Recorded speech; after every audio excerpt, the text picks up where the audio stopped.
네, 하여튼, 금강경에 보면은, 이, 약견, 재상, 비상이라는 이제 그런 구절이 있는데, 하여튼 이 사구계 중에서 맨 처음 나오는 거죠. 그걸 중심으로 해서 이제 좀 이렇게 우리가 좀 상에 집착하지 않고 분별심을 내지 않는 이런 부분을 가지고 잠깐 말씀을 드릴까 합니다.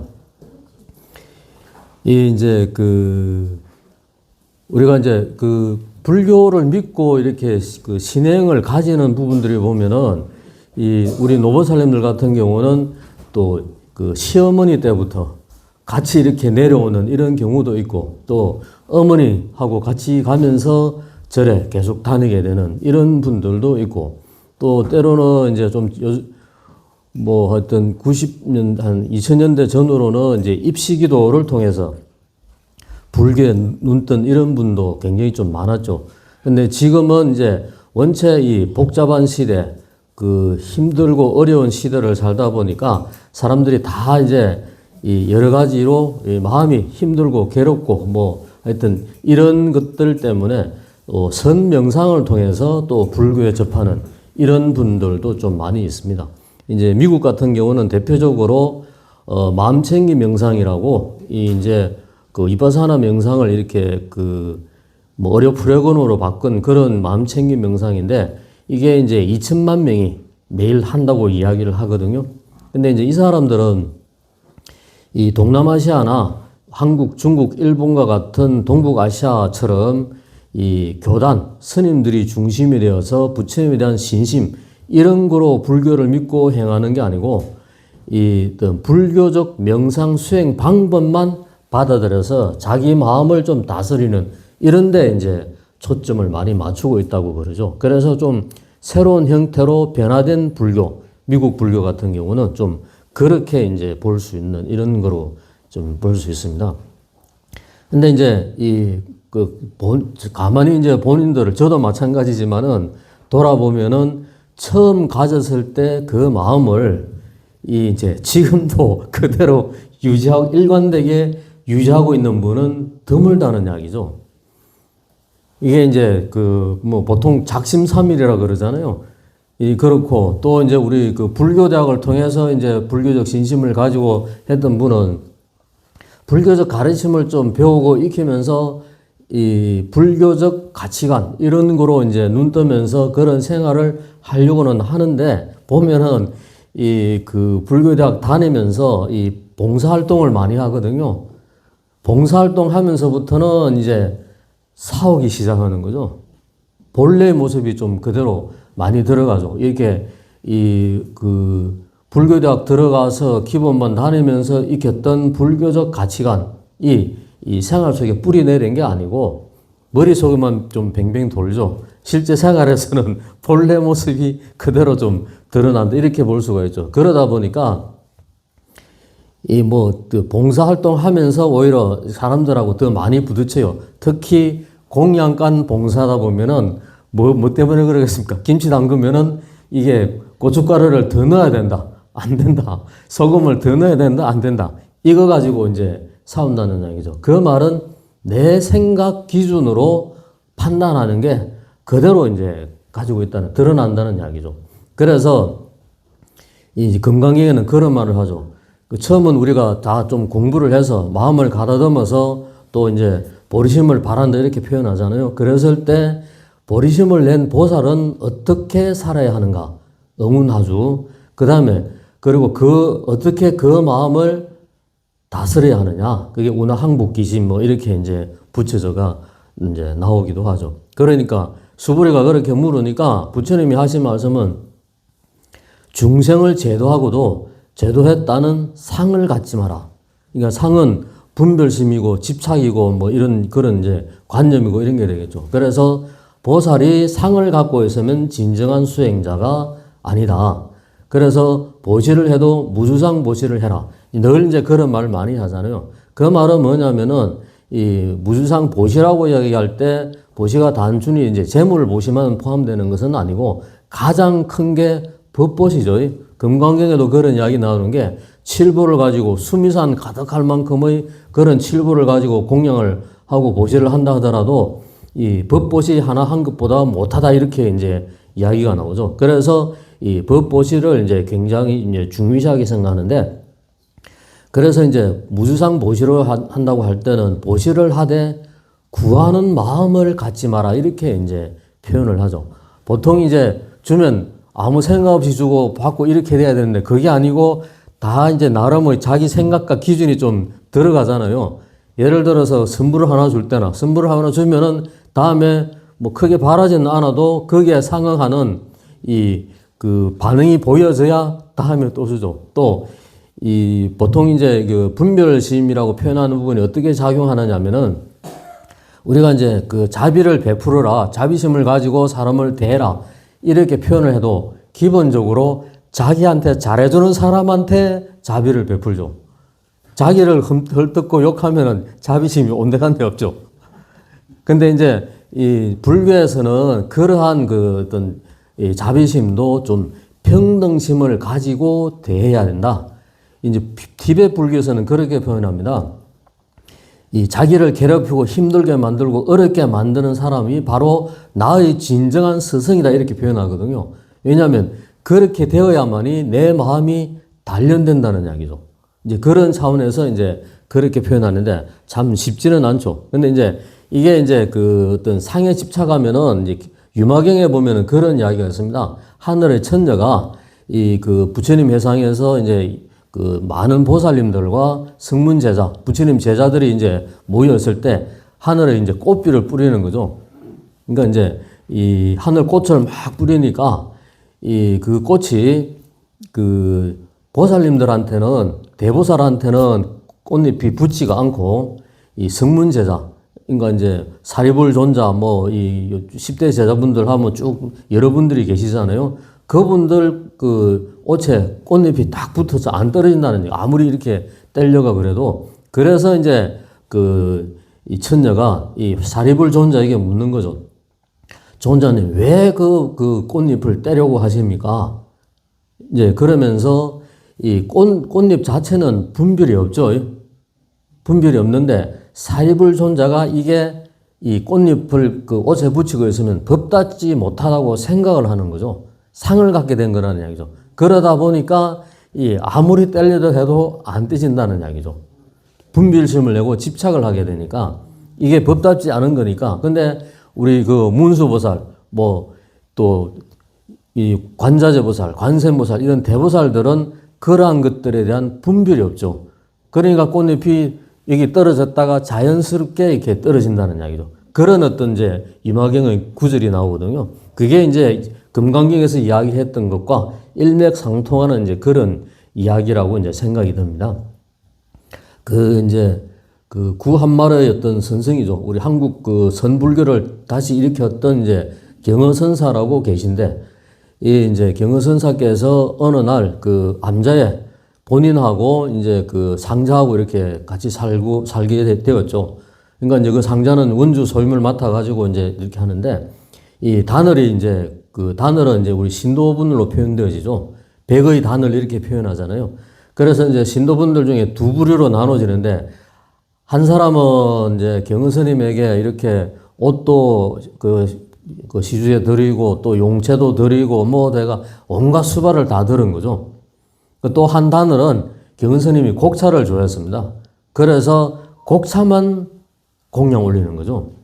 그러니까 이제 법문을 요청을 하면은 경허스님께서 꼭 곡차만 올린 그 보살에게만 법문하는 거죠. 그러니까 이 원주 스님이 답답한 거죠. 그래서 한날 찾아가서 아니 스님, 왜 그 법문을 요청을 하면은 뭐 옷도 시주에 드리고 용채도 드리고 온갖 거 다 수발하는 그 보살님에게 법문을 해야 되지. 왜 곡차만 올리는 보살한테 법문을 합니까? 이렇게 이제 따지듯이 물은 거죠. 그러니까 이제 경허스님께서 하신 말씀이 원주, 자네는 이 평등 속에 하나만 알고 둘은 모른다 이거죠. 평등 속에 차별이 있고 차별 속에 평등이 있는 법을 모르네. 이렇게 이야기를 한 거죠. 그러니까 절대적인 평등이나 절대적인 차별은 없죠. 이 햇빛이 지금 고루 비추고 있는데 나무가 처해 있는 위치에 따라서 햇빛을 많이 받기도 하고 적게 받기도 하죠. 또 거기에 불이 나서 다 타버리면은 다시 자라나죠. 다시 자라나는 순간에는 이 햇빛을 많이 받는 나무가 더 빨리 자란다는 얘기죠. 그런 것처럼 이 절대적인 차별과 절대적인 평등은 없다. 그 두 가지가 따로 떨어져 있는 것이 아니다. 이제 이런 차원의 이야기죠. 그러면서 그 법문이라는 게 이렇게 어떤 그 말로서 해가는 게 법문이 아니다 이거죠. 말로서 다 표현할 수가 없다. 그래서 선에서는 이심전심이라 그러죠. 마음과 마음으로 통한다. 이렇게 이제 표현하기도 합니다. 그래서 이제 아까 이제 사리불 존자가 법답지 못하다 이런 이야기를 했는데, 그래서 이것이 법이다, 법이 아니다 이렇게 판단할 때는 언제나 나라는 생각이 중심이 들어가 있죠. 나 중심의 사고가 바탕에 깔리면서 판단한다는 이야기죠. 그래서 내가 보기에, 내 느낌에, 내 생각으로, 내 관점으로 이렇게 이제 다 이야기를 하죠. 그래서 사람들은 누구나 또 이런 그 상이라는 게 없으면은 이 세상을 살아가기가 굉장히 또 힘들어질 수 있는 이제 그런 게 되겠죠. 그러면 불교, 특히 금강경에서는 어떤 가르침으로 상을 분별은 하되 분별에 집착하지 마라 이렇게 표현하는 거죠. 달리 표현하면은 우리가 이 세상 만물 자체가 상이 아닌 게 없다는 이야기죠. 눈으로 보고 듣고 만지고 이런 거로 다 이루어진 건데, 그런 것을 행하되 눈으로 안 볼 수가 없잖아요. 근데 거기에 끄달리느냐, 경상도식으로 표현하면 거기에 집착하느냐 안 하느냐 이 차이죠. 예를 들어서 단풍이 있으면 좋다, 좋은 그거로 끝나면 다행인데 거기에 뭐가 어떻고 저떻고 더 따지고 들어가면은 자기 생각이 더 들어간다는 이야기죠. 듣는 것도 마찬가지고, 제가 이제 그 태안사 선방에 있었을 텐데 거기는 상선은 하선은 해가지고, 상선은 스님들이 한 15명 이상, 그 다음에 이제 하선은 이제 8, 9명 정도 이렇게 앉아있죠. 그래서 이제 스님들 전방에서 죽비는 이제 그 입승 스님이 치고 그랬는데, 이제 따로 있으니까 청중 소임을 맡은, 그러니까 총무 역할과 비슷하죠. 청중 소임을 맡은 스님이 이제 죽비를 친 거죠. 근데 이제 태안사 그 맞은편에 한 500m 떨어졌겠나? 거기 보면 성기암이라고 비구니 스님이 혼자 계신 이제 암자가 있었어요. 그러니까 이제 암자가 있으니까 새벽에도 목탁 치고, 사시도 목탁 치고, 저녁에도 목탁 치죠. 특히 결제 기간이고 이렇게 하니까. 근데 이제 한날 이 청중 스님이 저놈의 목탁 소리 때문에 화두가 안 들린다 이거죠. 그래서 주지스님한테 이야기해가지고 목탁을 못 치게 했어요. 사시 때는 새벽에는 어쩔 수 없고 하더라도.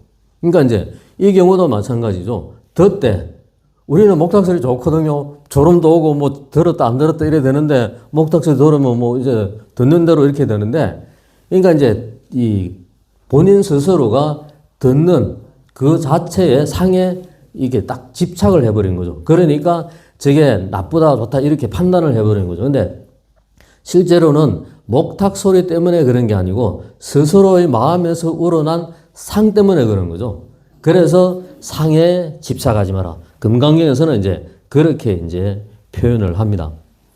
그래서 이제 금강경에서는 이제 그 범소유상, 계시여망, 약견, 재상, 미상, 적견열애 유명한 이제 경구죠. 그 개송인데, 존재하는 모든 상은 이것이 허망하다 이거죠. 그래서 만약에 이 제상이 모든 법이 법 아님을, 상이 아님을 보면은 바로 열애를 본다.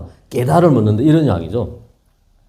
그 똑같은 이야기가 아까 소리를 듣는데 끄달리니까 문제가 되죠. 이 이제 불교적으로 금강경식으로 표현하면 보는 상에 집착하지 마라는 이야기죠. 그리고 집착하니까 이게 좋다, 어떻다, 저렇다 이렇게 하잖아요. 이 이제 보살님들 며칠 모여가 이야기하다 보면은 한 주제가 나오면은 거기에 대한 이 생각과 판단이 여러 개로 나오죠. 그런 것과 마찬가지라는 이야기입니다. 그래서 그러한 이제 상이 아님을 보면은 이제 열애를 본다. 왜 그러면 상이 아니면은 상이 아님을 보면은 그게 이제 허망하냐, 계시허망이 나오느냐 하면은 모든 게 불교의 가장 핵심이 뭐죠? 연기법이죠. 연기법이고 그 다음에 뭐겠습니까? 연기를 다른 말로 표현하면 공의 도리죠. 공이라는 게 없다는 것이 아니고 진공묘유라고 표현합니다. 정말 공한데 묘한 것이 있다 이런 의미죠. 그래서 이제 이 표현을 하는데 그래서 거기에는 이 모든 상에는 자체의 상이 없다는 이야기죠. 또 자체의 성품도 없다 이렇게 표현합니다. 그거는 뭐냐면은 이 영원 불변한 예를 들어서 뭐 여기 컵이 하나 있다 치면은 그 컵은 만들어진 거죠. 자체의 상이 있는 게 아니라는 이야기죠. 컵 자체도 항상 깨지고 뭐 이렇게 변할 수가 있죠. 그런 차원으로 이제 본다는 이야기입니다. 그래서 이 육조 해능 스님께서는 금강경 육조해 금강경을 이제 풀어서 설명하는 거기 보면 이제 금강경은 세 가지를 말한다 이렇게 표현합니다. 첫째가 무상이 근본이라는 이야기죠.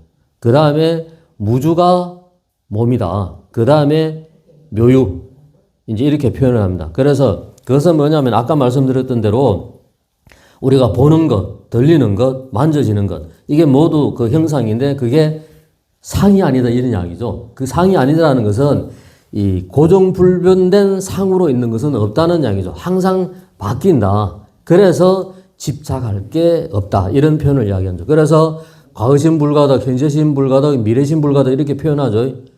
그죠? 어디에 점을 찍을 건가 이렇게 표현하잖아요. 현재라는 것도 없죠. 현재 붙여지는 순간 또 지나가 버린 거죠. 이제 그런 식의 의미라는 이야기죠. 그래서 이제 이 무상, 이 이제 그 상이 없다 이거죠. 재행무상, 존재하는 모든 것은 정해진 고정불변된 상이 없다. 이런 이야기죠. 그래서 저 나무를 보는데 나무를 보되 우리는 나무면 나무만 보잖아요. 사람이면 사람만 보잖아요. 그래서 문제가 발생하는 거죠. 왜? 자기 기준으로 자기 생각으로 바라보니까. 그런데 이 그 반야 지혜로 보게 될 때는 보되 나무를 보되 나무임을 암과 동시에 분별함과 동시에 거기서 무상을 본다는 이야기죠. 저 나무도 이렇게 변해간다는 부분이죠. 그런 차원의 이제 의미라고 볼 수가 있습니다. 그래서 이제 그 눈으로 형상을 보는데 보고 집착하면 범부가 되고 보되 집착하지 않으면 바로 보살이라는 이야기죠. 반야수행이라는 게 바로 이런 것이다. 이 보는데 문제가 있는 것이 아니고 듣는데 문제가 있는 것이 아니고 집착하는 것 때문에 문제라는 이야기죠. 이제 그래서 그런 부분들을 이제 돌아봐야 된다. 이렇게 우리가 자꾸 우리 생각은 좀 고정된 것을 많이 생각하잖아요. 그래서 이제 남학 회양선사와 마조 도일 스님의 일화가 있습니다. 마조 도일 스님이란 분은 육조 해능 스님의 손상자되죠. 그만큼 이제 중국에서 조사선을 실질적으로 일으킨 그런 스님으로 평가받는 이제 이런 분인데 이분이 이제 젊었을 때니까 그 선운에 들어가서 이제 늘 이제 자선을 열심히 하는 거죠. 그러니까 남아 해양선사께서 저놈이 좀 법기임을 알아챈 거죠. 그래서 이제 한날 자선하는데 이제 가서 묻는 거죠. 자네는 무엇을 위해 자선하는가? 하니까 이제 마저 도일스님이 부처를 이루려고 자선을 합니다. 이렇게 이야기한 거죠. 그러니까 이제 남아 해양선사가 그 기와장을 가져와가지고 옆에서 이제 막 가는 신용을 하는 거죠. 그러니까 이제 이 마저 도일스님이 아니 스님 무엇을 하십니까? 기와장을 갈아서 거울을 만들려고 하네. 그러니까 기와장을 어떻게 간다고 해서 거울이 되겠습니까? 그러니까 이제 하는 말이 이제 그 자선만 한다고 부처가 되겠느냐. 그러면서 물었던 물이 뭐냐면 소가 그 수레를 끌고 가는데 수레가 안 간다면은 소를 때려야 되느냐, 수레를 때려야 되느냐. 이렇게 이제 묻는 거죠. 그러면서 이 자네가 자선을 익히고 있는 것인지 자부를 익히고 있는 것인지 모르겠다. 그걸 알 수 없다 이거죠. 왜냐? 자선은 선이라는 것은 결코 앉아있는 것에만 선이 있는 게 아니죠. 또 이 자부를 익히는 중이라면 부처님이라는 것은 일정한 모양새가 없죠. 그래서 이제 이 수행자는 오히려 그런 부분에서 벗어난 이 부처님과 같은 마음섬이 작용되어야 된다. 이렇게 표현하죠. 그래서 선은 행주자와 어디에선 행하는 것이다. 기도도 행주자와 어디에서 해야 되겠죠. 똑같은 이야기죠. 이제 그런 의미와 같이 볼 수 있습니다. 그래서 이 보조 진울 스님께서는 선을 뭐로 표현하냐면 다반사라는 말로 표현했습니다. 다반사가 뭐냐면 차다자입니다. 차 마시는 일이 항상 이제 일상적인 일이라는 이야기죠. 그래서 그 말을 달리 표현하면서는 자기의 마음 상태, 마음 작용, 마음섬을 바로 보는 이런 게 되겠죠. 이제 그래서 다반사와 같은 것이다. 물 항상 먹어야 되죠. 차 항상 마셔야 되듯이 그렇게 해야 되는 것이 선이다. 이렇게 이제 표현을 했습니다. 그래서 불가에서 또 이렇게 표현하기도 합니다. 오는 자를 막지 말고 가는 자를 잡지 마라. 이렇게 표현하죠. 그것은 좋게 표현하면은, 나쁘게 표현하면은 그 애착도 없고 아무 그 노력하는 것도 없고 이렇게 볼 수 있지만은 불교는 기본적으로 인연법이죠. 인연을 중시하기 때문에 될 거는 되고 안 될 거는 안 된다. 이런 생각이 굉장히 강하잖아요. 물론 이 약간의 노력과 이런 것을 통해서 이 바꿔내는 인연을 만들어가는 부분도 이거 많이 될 수가 있죠. 그러나 그건 역시 이 인연이 이어지고 이어지지 않는 것은 정해지지가 않았죠. 이제 그런 차원의 이야기입니다. 그래서 물이 자연스럽게 흘러가듯이 좋은 일이든 나쁜 일이든 이제 거부하지 않고 수용하는 자세. 이게 이제 필요하다 이야기죠. 보통 정치인들이 마음 비웠다 그러죠. 마음 비웠다 그러죠. 근데 그 말 하는 사람일수록 마음을 안 비우고 못 비웠구나. 이게 드러나죠. 왜? 마음 비웠다는 말 속에 집착을 해버리니까. 이제 똑같죠. 마음을 비웠다는 것은 보통 우리는 좋은 것만 받아들이려고 그러죠. 내하고 싫고 이런 거는 막 이렇게 고개 잘라잘라 흔들어 버리잖아요. 그랬는데 마음을 비운다는 것은 좋은 거든 나쁜 거든 있는 그대로 받아들인다는 이야기죠. 나쁜 것도 내 인연이죠. 그게 안 되면은 주어진 나쁜 인연이 온 것을 그때 받지 못하면 다음 생에 더 큰 것으로 다가온다는 이야기죠. 그래서 이제 달마대사의 어떤 이입사행론이라고 그 도에 들어가는 길로서 이치로 들어가는 법, 행으로 들어가는 법 이렇게 표현합니다. 그래서 그 중에서 행으로 들어가는 것이 보은행, 원망하지 않는 행, 그 다음에 수연행, 인연을 따르는 행, 무소구행, 구하는 것이 없는 행, 칭법행, 법을 따르는 행 이렇게 표현하는데 그 중에서 보은행으로 보면은 그 안세고 스님이라고 있습니다. 한 450년 전후 이렇게 사셨던 분인데 안반수의경이라고 호흡하는 그것을 이제 경전을 번역하신 이분인데 안식국의 왕자였습니다. 근데 이제 중국에 와서 그 전생에 이제 도인이니까 그걸 알겠죠. 전생에 자기가 이제 그 사람에게 하여튼 죽게 만들었건 하여튼 이런 그런 인연이 있어요. 악연이 있죠. 그래서 그것을 받으려고 중국으로 온 거죠. 와서 이제 지나가는 이제 불판에 이렇게 했는데 거기서 이제 한 소년이 달려와서 칼을 확 이제 찔러버리죠. 그래서 이제 그걸 그대로 받고 죽습니다. 다음 생 죽고 난 뒤에 다시 또 안식국의 왕자로 태어난 거죠. 그래서 또 이제 나이가 좀 차가지고 중국으로 또 온 거죠. 근데 이번에는 이제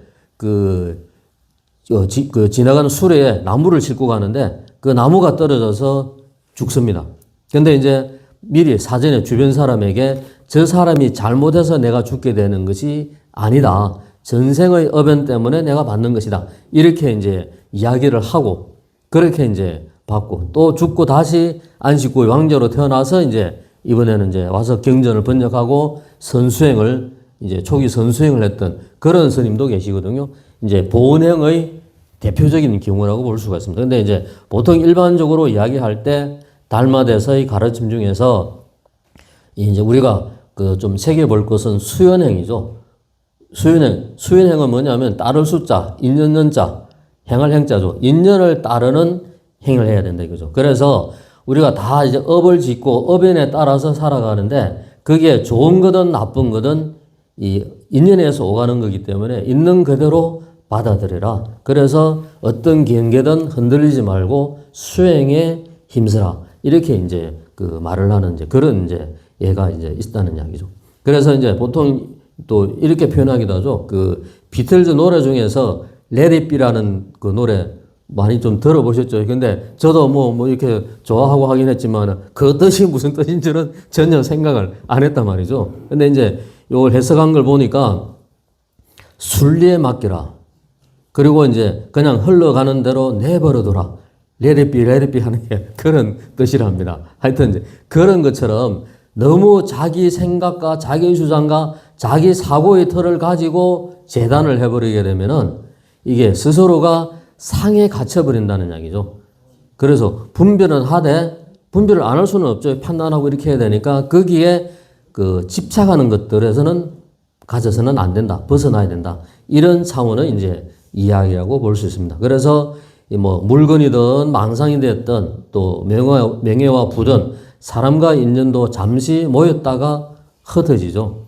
그 인연이 영원히 이어지는 것은 대단한 인연이죠. 또 부모 자식 간의 인연이나 부부 인연은 한 생의 인연으로만 끝나는 게 아니죠.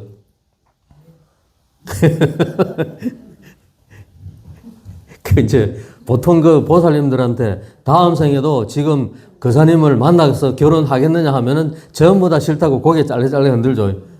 또 반대로 거사님들한테 또 지금 보살님하고 같이 또 다음 생에 만나서 부부 연을 맺겠느냐 그러면 다 고개를 잘래잘래 흔들어요.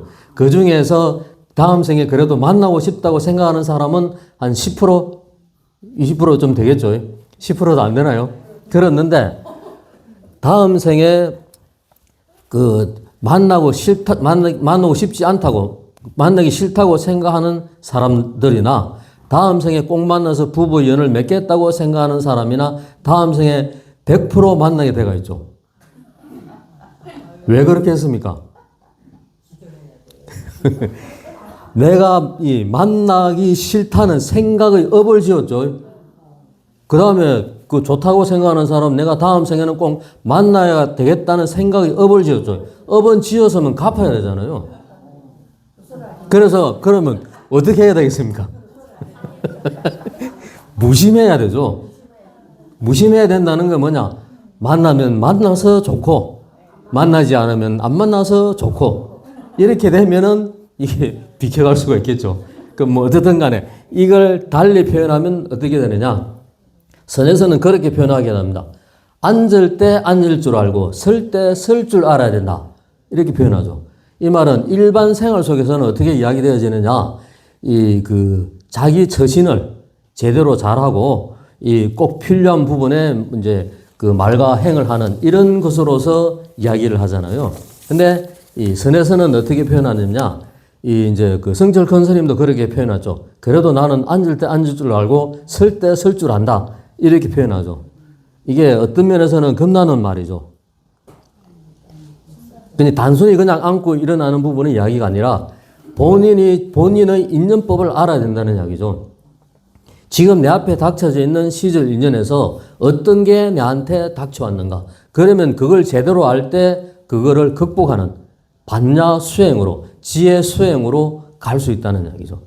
그래서 이제 인연법을 제대로 아는 이런 것들이 중요하다는 이야기죠. 그래서 그런 것들이 이제 우리가 그 가르침은 뭐 경전을 읽든 기도를 하든 어디든 다 널려 있습니다.